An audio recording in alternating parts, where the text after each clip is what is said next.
আজ বানাচ্ছি আলু ও বড়ি দিয়ে দারুণ একটি নিরামিষ রেসিপি। প্রথমে কড়াইতে তেল গরম করে তাতে বড়ি দিয়ে লাল লাল করে ভেজে তুলে নিয়ে একই কড়াইতে আরেকটু তেল দিয়ে কেটে রাখা আলু, নুন, হলুদ দিয়ে ভালোভাবে ভেজে নিয়ে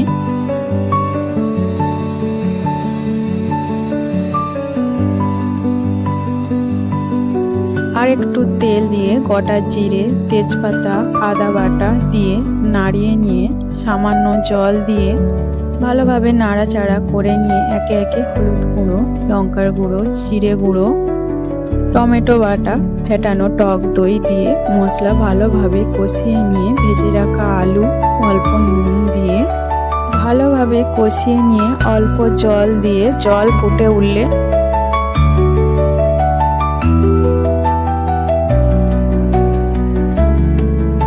বড়ি দিয়ে সামান্য গরম মশলা দিয়ে ভালোভাবে রান্না করে নিয়ে সবশেষে ধনেপাতা ঘি সামান্য মিষ্টি দিয়ে নামিয়ে নিতে হবে। নিরামিষ দিনে এইভাবে আলু বড়ি নিরামিষ রান্না করে